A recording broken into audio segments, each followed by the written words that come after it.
The freight yard at Ashford Flat went quiet at dusk the way high country goes quiet, all at once, like a breath being held. Bowen Calder was throwing the last hitch on a pack saddle for the ride down to the freighter's camp when he felt a small pull at the hem of his coat.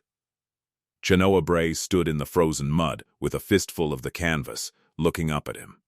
For 19 days that child had talked from first light to full dark, a bright running stream of Apache poured out at her mother, at the mules, at the wash line, at the empty air.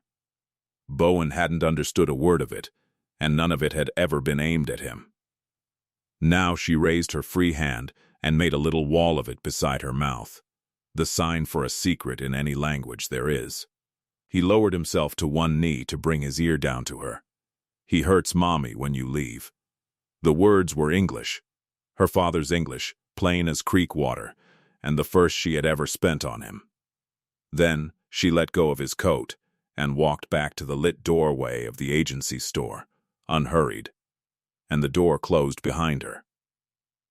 Bowen Calder stayed exactly where he was, one knee in the freezing mud, one hand wrapped in the lash rope, the cold climbing his leg while the mule blew steam past his shoulder.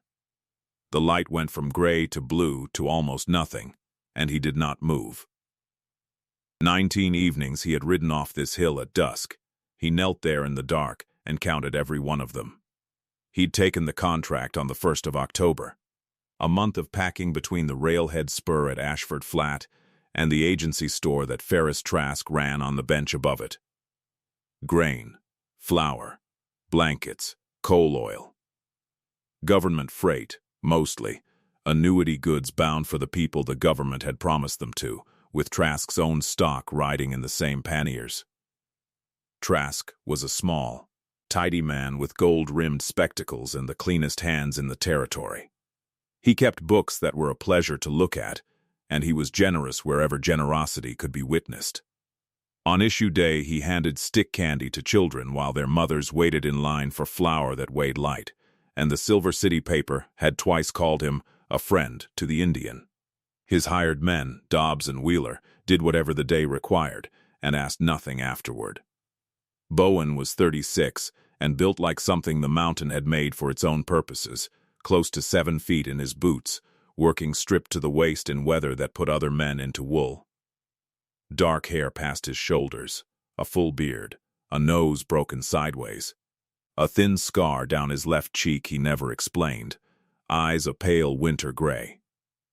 He was good with mules and better with silence, and Trask told him once how well that suited.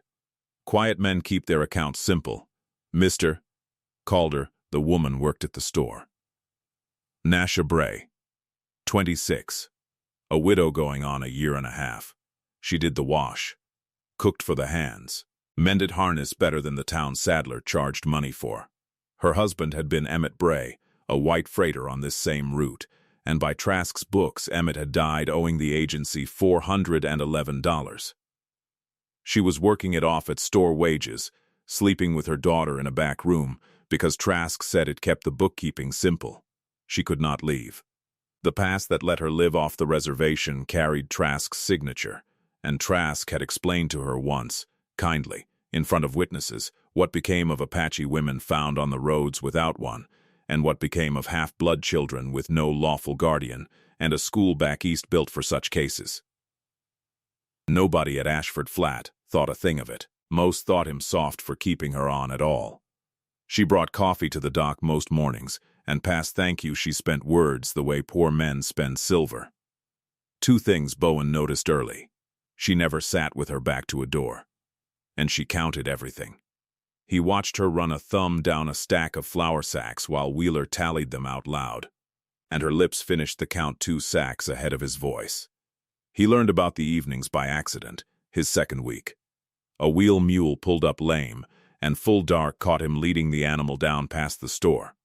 The lamp was burning with the curtain open, and Bowen stopped in the shadow of the woodpile because of what the glass was showing him. Trask sat at his desk with the big ledger open. Nasha stood before the desk with her hands folded, and Trask read to her.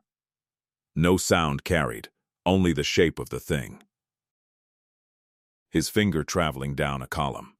the woman standing straight and motionless while it went on. Once he looked up over the spectacles and waited, and her mouth moved, giving back some balance. And he nodded and continued.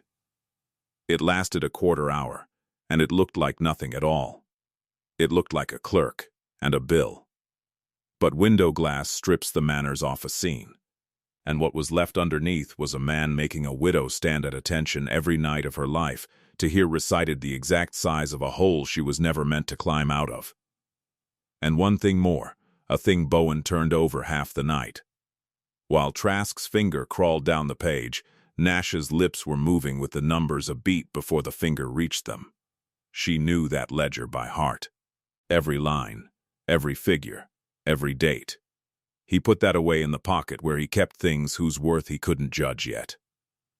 3 mornings on, he asked her one question while she poured. "That debt of yours, ma'am. Anybody ever show you the freight bills behind it?" She said Mr. Trask kept every paper in the finest order, and that she was grateful for steady work. She said it level and pleasant, and she filled his cup without spilling a drop, which took her longer than it should have because of what her hands were doing. She saw that he saw. Then as she passed him she said one word, quietly, in her own language, and didn't explain it. He didn't ask. He carried that word around like a stone in his pocket, and he was carrying it still. He whittled in the evenings the way other men smoked, and in his first week he'd cut a small pine mule and left it on the dock rail. By morning it was gone. After that, the child's day-long river of talk ran closer to wherever he worked.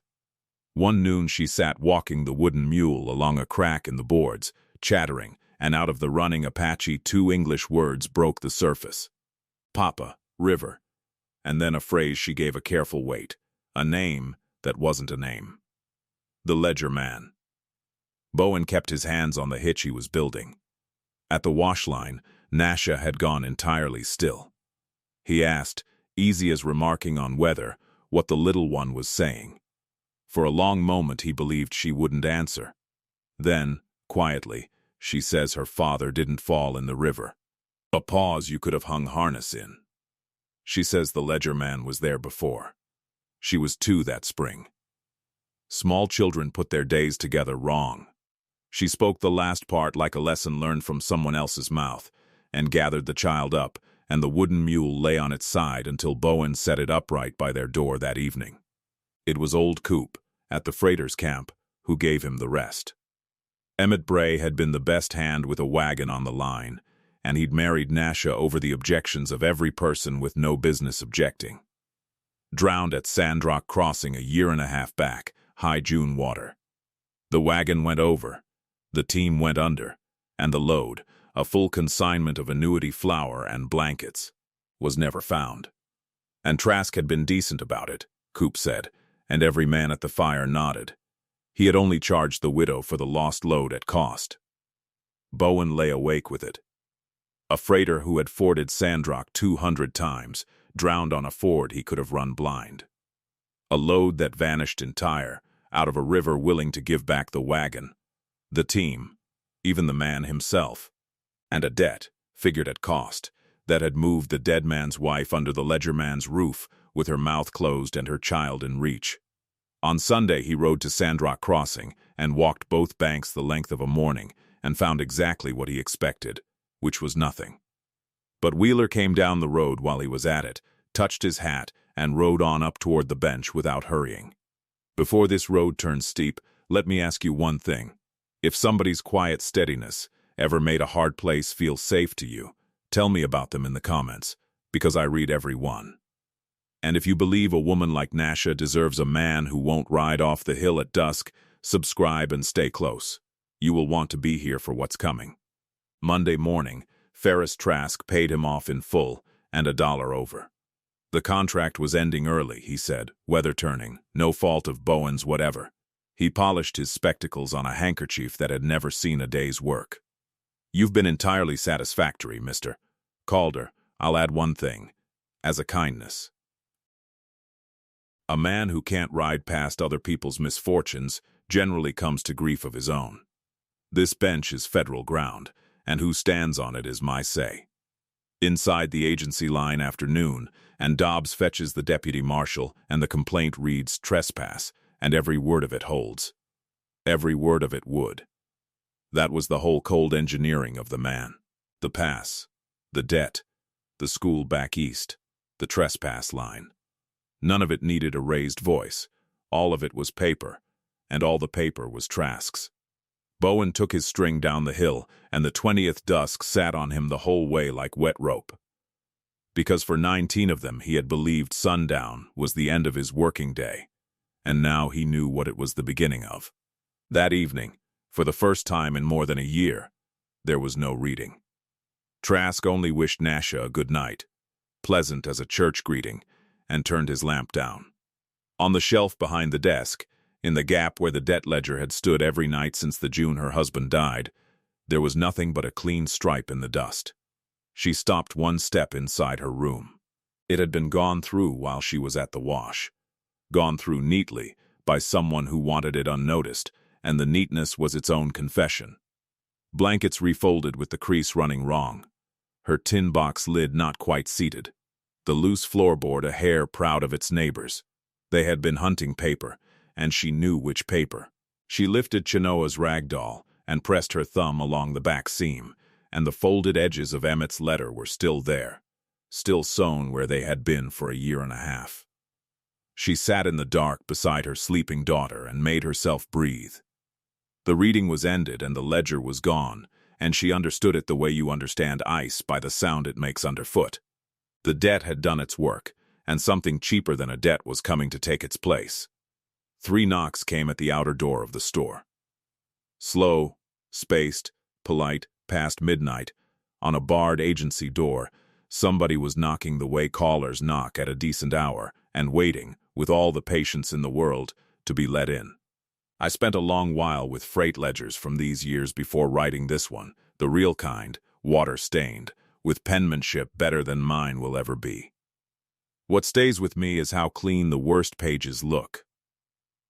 No scene in this part took more drafts than a man reading numbers out loud in a lamplit room. Nasha did not open the door, and she did not need to. The bar came off under Trask's own hand, and through the wall of her room she heard him greet the caller the way he greeted anyone worth being seen with, warm as a stove lid. The visitor's voice was new to her, city-shaped, tired from the road. Boots crossed the floor, a bottle came down off a shelf, and the 2 men settled in the front room while she sat on the edge of the bed with her hand resting on her sleeping daughter's back. Most of the talk was too low to follow. 3 pieces of it were not. The word school, the word guardianship, and Trask's voice, unhurried, saying the paperwork could wait for morning. There was no rush at all. The child wasn't going anywhere. She sat very still for the length of 10 breaths. Then she began rolling blankets. She took no horse, because a horse from the agency barn would be theft, and theft was a door she would not open for him. She took the doll with the letter sewn in its back, a sack of what food was hers beyond argument, every stitch of wool the child owned. And she went out the wash-house window into the first real snow of the year, with Chenoa bound against her chest, still asleep. The road was out of the question. The road ran to fords, and fords were where men waited.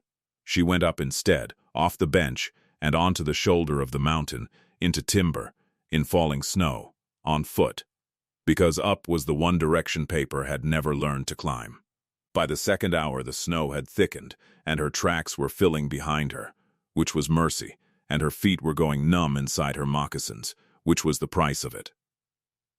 Chenoa woke, and spoke against her collarbone, a sleepy question in their own language, and Nasha answered it with the truth, which was that they were going to the mountains, and the child accepted this the way children accept the weather, and slept again.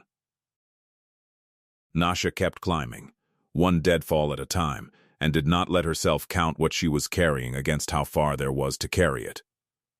Bowen Calder had not gone far. Federal ground ended at the survey corner a mile above the agency bench, and past that line the mountain belonged to no man's ledger, so that was where he'd made his camp. Cold camped, no fire showing, with a view of the store lamps below. He had spent 2 evenings watching that yellow window the way he should have spent 19, and he was watching it near midnight when the lamp in the back room went dark early, and sometime after that he picked out a shape crossing the open snowfield below the timber, small and slow and climbing where nothing sensible climbs at night. He came down through the trees and stood out of the shadow with his hands open so she would know him before she had to fear him.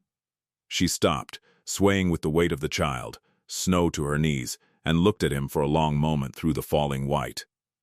"The man came for Chenoa," she said. It was the first whole sentence she had ever given him freely. "Tonight, he is sleeping in the front room." Bowen took the sack off her shoulder and did not reach for the child, because the child was not his to reach for. He turned up the mountain.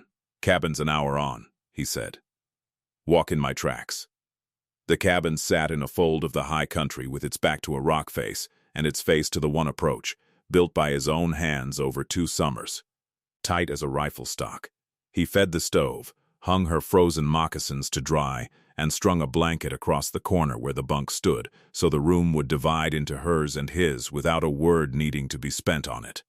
Chenoa woke in the warmth, looked around the strange log walls, saw the man who made wooden mules, and started talking to him as though a conversation begun on the loading dock had never been interrupted.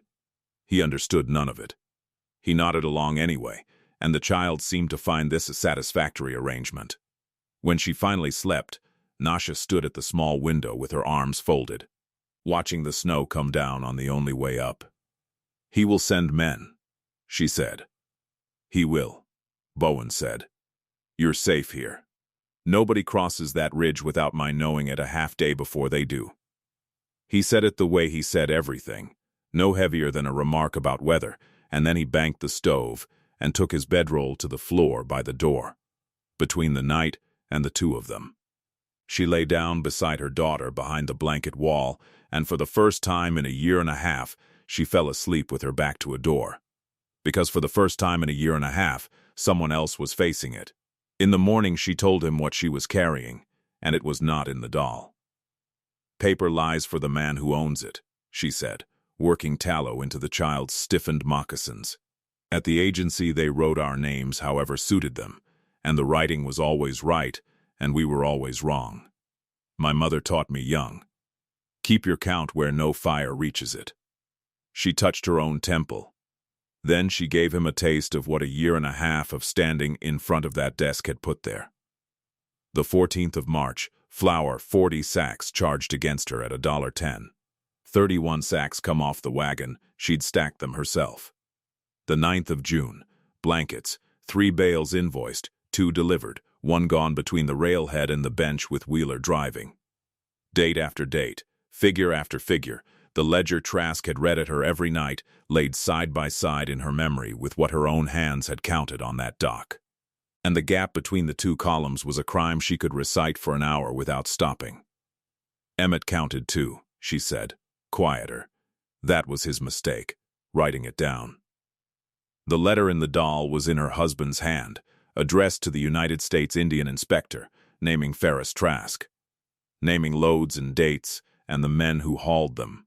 Emmett had been holding it for the June inspection, 2 weeks off. He went into the river 12 days short of it. The slander came up the mountain on the 3rd day, carried by old Coop, who left his mule at the tree line and made the last mile on snowshoes because some news shouldn't wait for a thaw. There was a notice on the store porch and another in Silver City. The agency's account ledger had been stolen, it said, taken by the Apache woman Nasha Bray, absconded in the night, off the reservation without a pass, a half-blood child endangered in winter weather.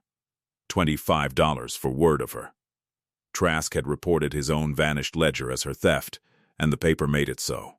And now every man in the county with an empty pocket had a lawful reason to climb.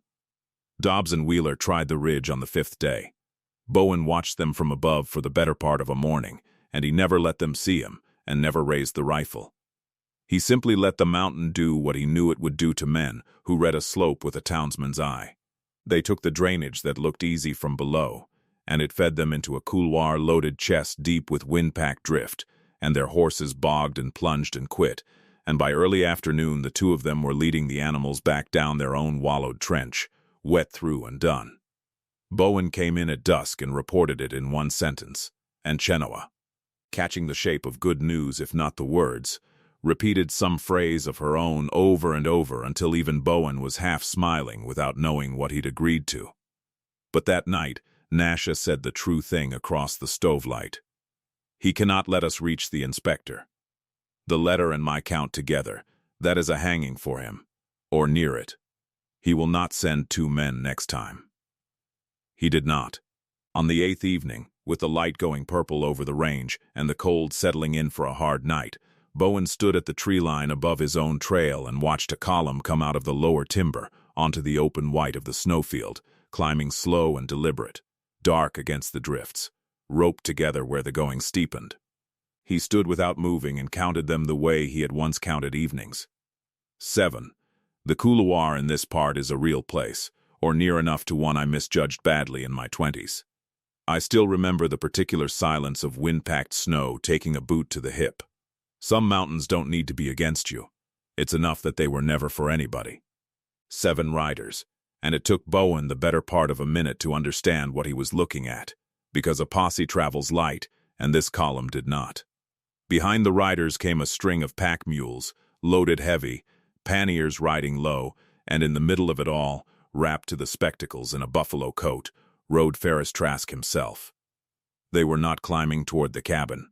They were making for the pass, and the pass led out of the county, and a man does not drive loaded mules over a mountain in the front edge of a storm unless what is on those mules cannot be seen by whoever is coming up the road behind him. Old Coop had come back up that morning, ahead of the weather, with the news that explained it. The Indian inspector had reached Ashford Flat 2 days early, drawn by the reward notice, and by a letter Coop himself had carried down to Silver City the week before. A letter in Bowen's blunt hand that said, in so many words, that a man wanting to understand the Bray debt should count what was in the agency storehouse against what the books claimed was there. The inspector had counted. The storehouse had come up short by a winter's worth, and Trask had gone into the hills that same night, and now here was the shortage itself. Sacked and baled and roped onto 14 mules, climbing past Bowen's mountain in front of a sky the color of a gun barrel. The storm came on at full dark, and it came the way the high country sends them. Wind first, then a snow so thick it made a wall of the air. Bowen went out into it because that column was crossing his ground, and he meant to know where it was, and Nasha went with him. He told her to stay. Once, she was lacing her second moccasin before he finished the sentence, and Coop, settling by the stove with Chenoa and the wooden mule, waved them both toward the door and said he'd raised 4 children and buried 2 wives and could likely manage 1 small girl and a fire. What the 2 of them witnessed from the timber over the next hours was a rich man's outfit being taken apart by weather, one decision at a time. The hired riders had been paid to climb, and there is a wage that covers climbing and no wage that covers this. And they worked that sum out man by man. 2 turned back inside the first hour.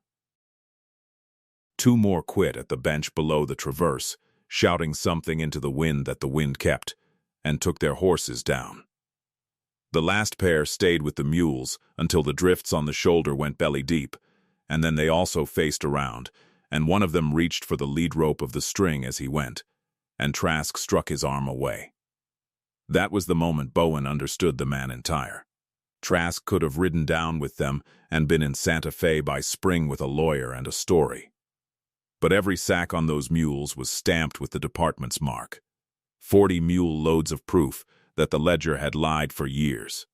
And there was no version of Ferris Trask that walked away and left his own crime cached on a mountainside for an inspector to find. He was not fleeing with his goods. He was chained to them. He took the lead rope in his own soft hand and drove the string on alone, into the traverse, in the dark, in a blizzard, one small tidy man dragging his whole guilt uphill behind him. The traverse crossed a steep face above the headwater gorge, wide enough for a laden mule and not much else, and the wind had loaded the upper slope all night. Nasha saw it go before Bowen heard it, a seam opening in the white above the string. The slide was not large. It did not need to be. It took the legs from under the third mule, and the third mule took the fourth, and half a ton of government flour and folded blankets came off the pack saddles and down the pitch in one traveling heap with Ferris Trask under the front of it. And the whole tangle fetched up against a rock spine at the lip of the gorge and stopped, and the mountain went quiet again except for the wind and one mule screaming. They found him pinned from the chest down under his own freight, upside down on the slope, 6 feet of dark air below the rock spine, snow already sifting into the spaces around him. His spectacles were gone. His hat was gone. His hands, bare, scrabbled at the sacking with no strength in them at all. Bowen anchored a rope to the spine and cut the panniers loose to free the living mules, and it was Nasha who went down the pitch on the rope. Nasha who braced her feet against the rock and began hauling the sacks off him one at a time, each one stamped U.S. Indian Dept. In letters the lantern made plain, and as she worked she spoke to him, level and unhurried, in the voice of a woman standing in front of a desk. 14th of March, she said, and threw a sack into the gorge. 40 sacks of flour invoiced. 31 delivered. Another sack. 9th of June. 3 bales of blankets on the bill. 2 came off the wagon. She dug and recited and threw. The whole crushing weight of his arithmetic lifted off his chest line by line in her voice. And Ferris Trask lay under his numbers and wept. From cold or from something else, there was no telling, and she did not care which. When his chest came free, she got her shoulder under him, and Bowen took the rope's weight from above. And between them they brought him up over the spine like a sack themselves. She put her face down close to his then, close as a secret. "You will live," she said. "You will stand in front of the inspector, and this time I will read." The hearing was held in the front room of the agency store, at the same desk, and it ran 2 days. Coop testified to the loads he had hauled, and the loads that had never been on his wagon. Emmett's letter came out of the doll's back seam, and was read into the record in a room so still that the stove ticking carried. A dead freighter naming dates and men, and asking the government, in a steady hand, to look after his wife and daughter, if looking after them should become necessary.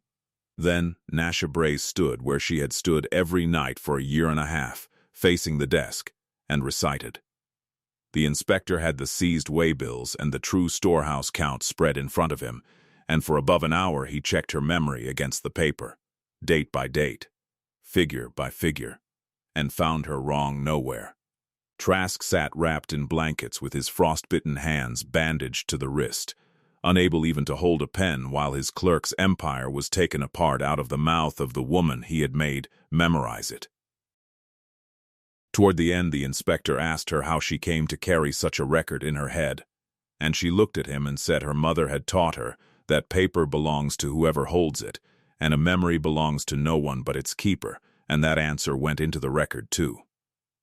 Trask went down the mountain in irons, bound for the federal court at Santa Fe, charged in the fraud, and with Emmett's letter, and the child's mourning, and the cut of the thing laid open, charged in the death at Sandrock Crossing besides. The debt of $411 was struck as fiction. The theft notice was retracted in the same paper that had printed it, in smaller type. Emmett's homestead below the bench came back to his widow and daughter with the back pay of 18 months' labor besides, and everyone at Ashford Flat assumed she would move down to it in the spring. She did not. Spring on that mountain came in April, and it found the snow going off the south slopes and the creek loud in the fold, and the wooden mule standing on the cabin windowsill next to 2 more that had joined it over the winter, a wooden horse and a small crooked bear. Chenoa had made a winter's project of Bowen Calder. She had taught him 20 words of Apache, laughing herself sideways at his mountain slow tongue, and one thawing morning on the step she pointed at him, then at the doorway, then at the ground under all their feet, and said a word he had heard once before, months ago, from her mother, over a coffee pot, in a cold he could still feel. He asked Nasha what it meant. She was quiet a moment, watching the water run off the eaves. "It means stay," she said. He had carried it all this time without knowing. It had meant stay since the morning she first said it, back when neither of them could afford to say anything at all, and now the whole mountain was loud with melt and there was nothing left to stop the word from being answered. So, he answered it, and none of the three of them ever had reason to say much more about it than that. If this one stayed with you, stay with us. There are more mountains ahead, and more quiet people on them worth the finding. I wrote the recitation scene last, though I'd known its shape from the beginning. What I hadn't expected was how it would feel to type the same dates twice, once as a man's weapon, and once as a woman's. Same numbers, both times. I've been thinking about that all week.